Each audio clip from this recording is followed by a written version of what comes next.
Alright everyone, so the focus of this video today is going to be analyzing whether or not Donald Trump could pick up the state of Colorado and expand his electoral map in 2020. So we're going to be looking at a number of factors here in the video today, but first we're going to analyze some polling out of Colorado. If we scroll down, some of the polls featured by Wikipedia have, of course, Trump down by 13, Trump down by 19 points.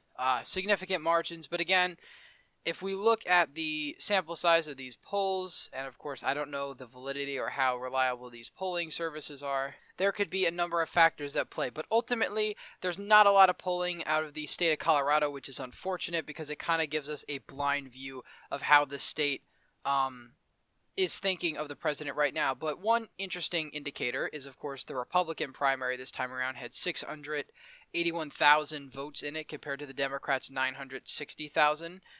That could just be regular Republican Party turnout. I'm not sure. We could go back to 2016 and maybe just take a quick look at that. What the Democratic primary turnout was among... Oh, well, they had a Democratic... I believe they had a Democratic caucus here in the state. Yeah, they had a Democratic caucus, so it's not really as cut and dry as that. But anyway, so far, most of the polling agencies have it listed as either safe D, likely D, or lean D. We'll be looking at which one of those ratings is most likely to be correct at the end of this video, but people seem to be all over the place, but so far, of course, none of these people has it leaning in the Trump column. So first we're going to be looking at some 538 polls. Well, we'll look at all the polls, not just the... So if we look at all the polls, regardless of rating, the most recent poll conducted from May 7th to 11th has Joe Biden up by 13 points. Some other polls have Biden up by 19, Hickenlooper up by 18, all these crazy margins. But if we actually filter these polls out to A plus and A minus polls, or hell, I'll just do B to B minus polls, we have Trump down by 13 points, Biden up by 19, Hickenlooper up by 18 still, again, but if we do A to A minus, we just get put back to polls in August of last year. So essentially no polling from 538 on this race. So it's anyone's guess as to how the electorate in Colorado is really standing. I haven't really seen any recent RCP polls. I didn't even pull them up because I think there's literally just one poll on there, which literally means nothing. So if we look at how Colorado voted in the 2016 election, Donald Trump lost the state by 4.9 percentage points. Hillary Clinton won it by over 100,000 votes. If you look at the areas Hillary performed very well in, obviously she performed well in Denver, the Denver suburbs, these three counties here.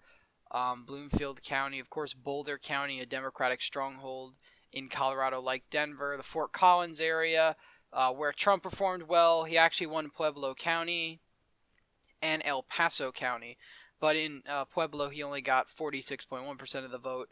El Paso he got 56% of the vote. Hillary only got 33.9% of the vote. This is probably one of the largest shares of the vote going to Gary Johnson of any county that I've seen. But ultimately, Trump's success in this state in 2020 is going to rest on turnout.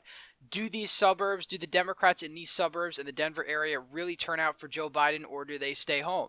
And does Trump's base turn out for him in these rural areas, or do they just stay home? The impact of the pandemic and all these other factors are going to play into who this state goes to and by how much. Of course, if we go back and look at the trends of Colorado, the change from 2012, Pueblo County took a hard turn to the right. Democrats lost vote, Republicans gained vote. That's good news for Trump. Good news for Trump also is that El Paso County trended more Republican. Republicans gained votes. Democrats lost vote. But what's bad news for Trump is that Denver, of course, trended more Democratic. Not really a surprise there. Republicans lost vote there. But also the suburban counties, Jefferson County, whatever that named county is over there.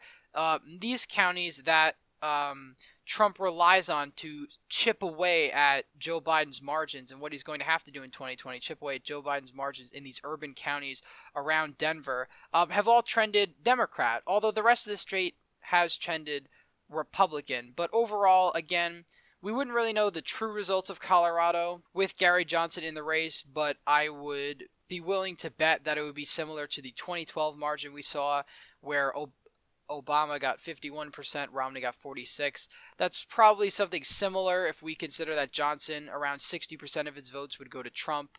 40% would go to Hillary, probably be 51-46, 51-45. But anyway, the results are the results, and the results are that Trump lost this state by 4.9 points. So how could he possibly win the state of Colorado? And that's what we're trying to look at this video. So again, if we look at the precinct map, all the things I've said will probably bear out.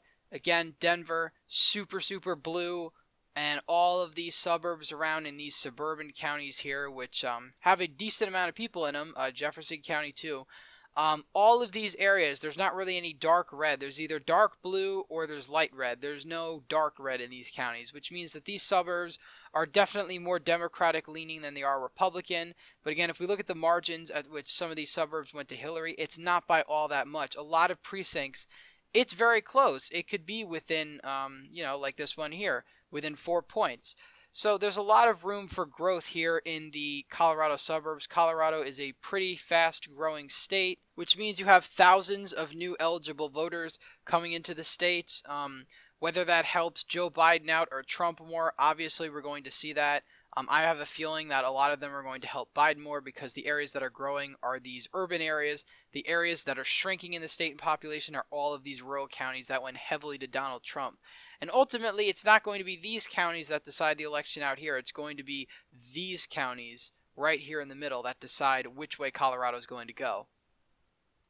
Of course, Colorado Springs is another super important county. This is actually the most populous county in all of Colorado, and it is actually Republican leaning, which is very surprising because this is a blue state. Just like Virginia Beach is the most populous city in Virginia, also tends to lean Republican.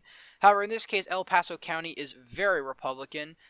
Donald Trump getting 56% of the vote, Hillary getting 33%.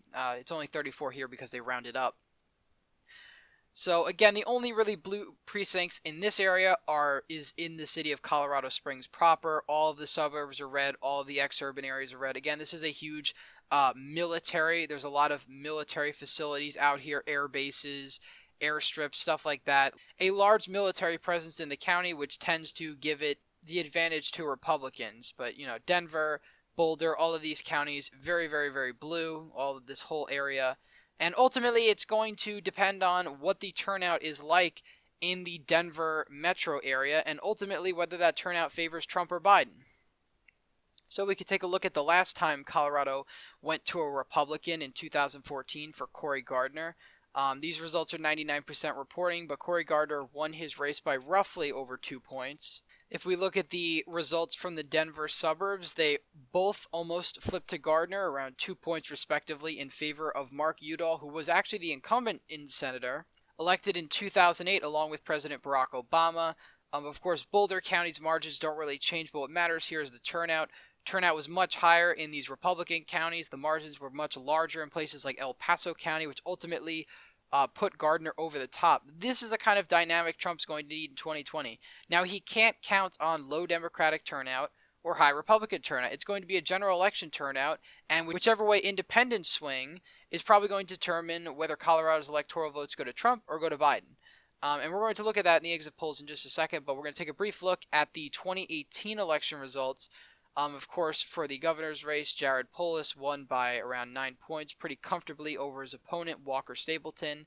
Again, the interesting thing about Colorado is there's always large third-party turnout in this state, and that's likely not really going to change in 2020.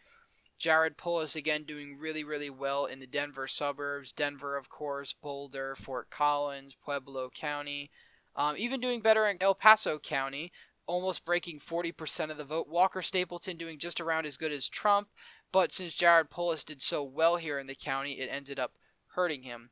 A reasonably close race, though, was the Attorney General's race, where there was only a 4-point difference.